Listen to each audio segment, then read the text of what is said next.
Y'all, I am in Arizona. I kid you not. Right now, it is supposed to be wintertime, and guess what? It feels like it's already spring. Feels like it's already spring.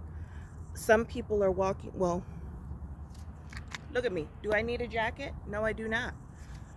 So y'all, this is what I wanted to talk about because um, it pressed upon me last night, and so I said, you know what? I think I'll do a video on this topic, and bring some awareness. I'm pretty sure there's many of you that can relate to this, but nevertheless, I do deliveries, and I've been doing deliveries for quite some time.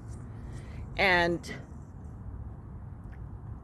look, as soon as I got on the gig, on the gig app business, I was like, this is, I'm not going back to somebody telling me what to do. I'll start my own business before I go back to having somebody tell me what to do. Wake up at 5 o'clock in the morning, be here at 8. I'm not doing that. I'm not. Carry the weight of the team, but don't get no pay raise. I'm not doing it. I'm not. So anyway, so I've been doing deliveries for quite a few years now. In fact, I shared a video of that and explaining that because somebody was like, they went back and threatened the customer or something to that effect. Anyway, so I do deliveries. So we're all over the valley, right? All over the valley.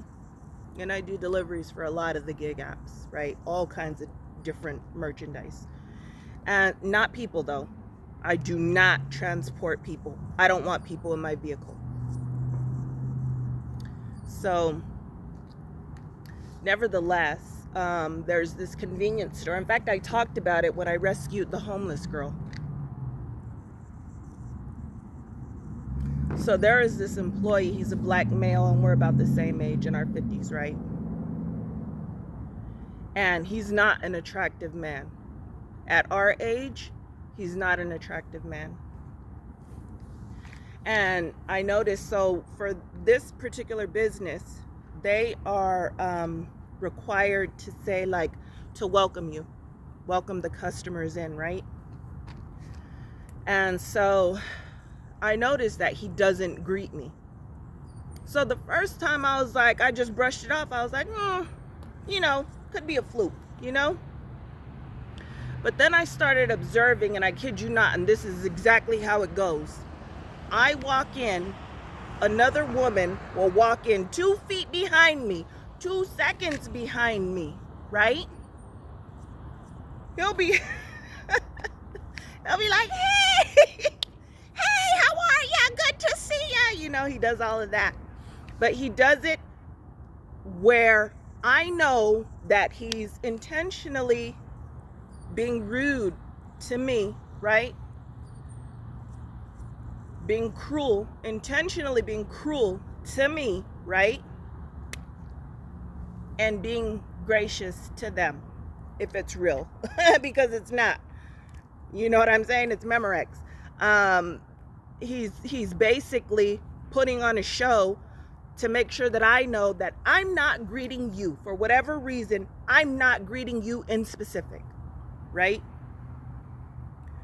So I want you guys to think about this. And a lot of you guys probably can relate because remember, like I said, he's not considered an attractive man. He's a black male. He's not considered an attractive man for our age, right? And so if you don't know, of course you don't know, but anyway, let me tell you. When I was young, when I was a kid, I was considered an ugly duckling. And my mother, she hates me with all her guts. So her aim was to give me a miserable life. You know what I mean? Like, I want you to know how much I hate you. And so I looked like a boy, right? So I was considered the ugly duckling.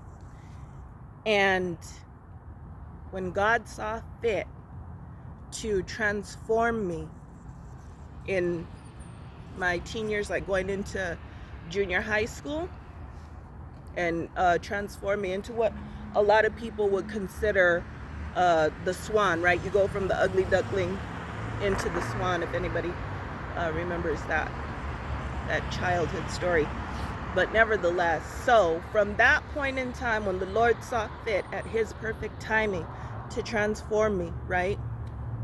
Whole world changed. The way people talk to me changed. The way people treat me changed. The way society looks at me changed. Everything changed, right? All for up to this day. So I want you to keep in mind, remember this black male that I told you how he treats me, right? Imagine, and I'm going to tell you from experience. Okay, so when you're considered attractive, just think back to your childhood in your junior high and high school years. When you're considered attractive, male or female, you know, we get all the attention. We get, you know, for us females, we get all the guys joking with us, laughing with us, playing with us, bringing us stuff, buying us stuff, giving us stuff. You know what I'm saying? We're invited everywhere. We're always surrounded by a lot of people, right? People want to be in our presence. You know, people want to be next to us for whatever, you know, whatever the reason, right?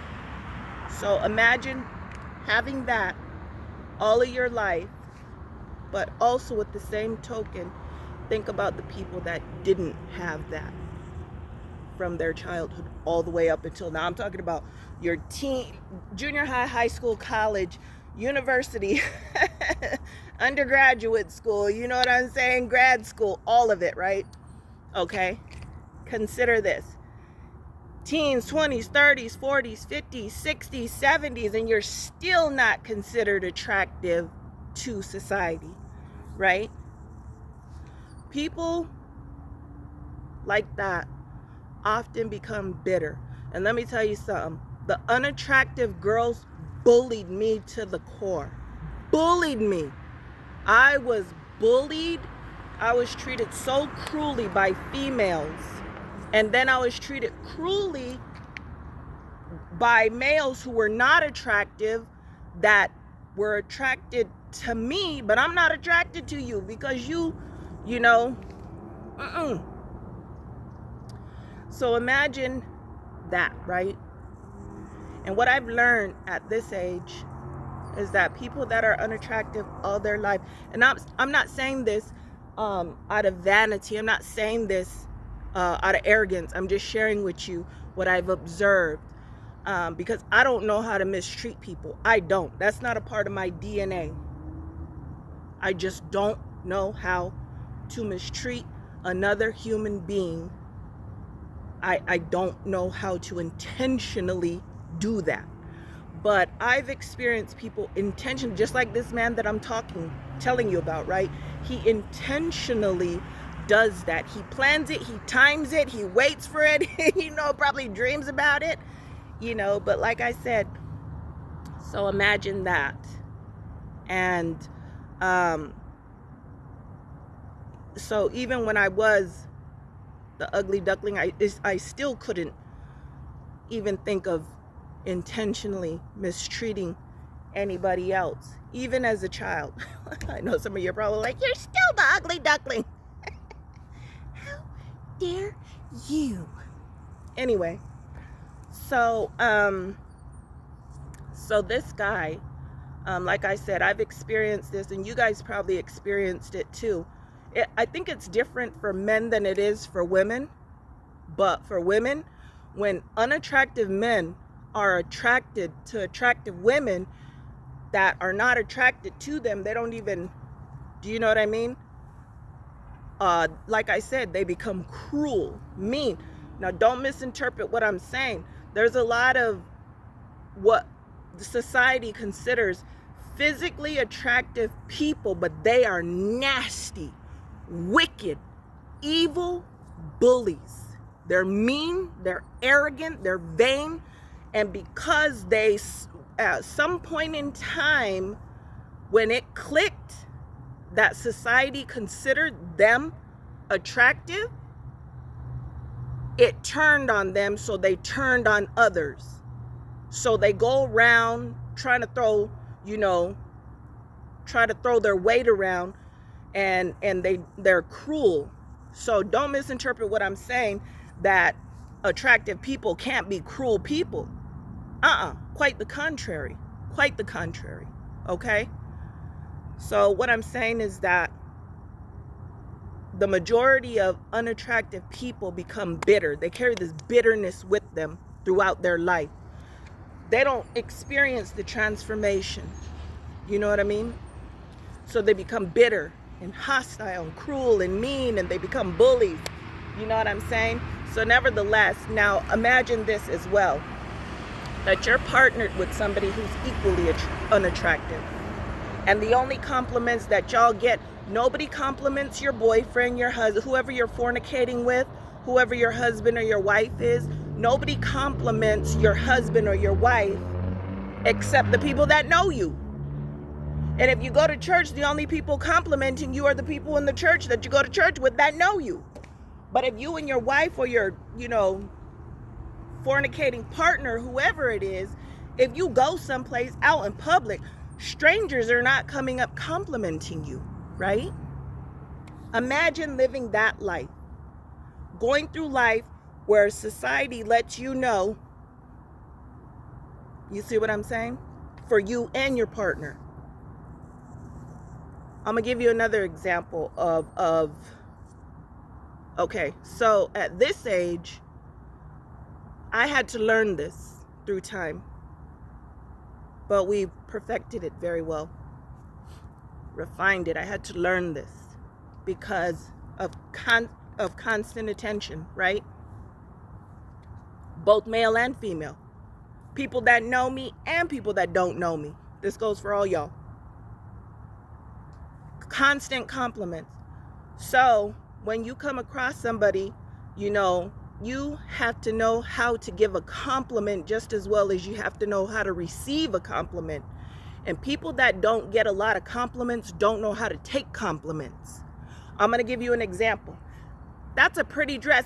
This dress, I just found it in the trash can, something like that. And they beat it up. They beat up the compliment, right?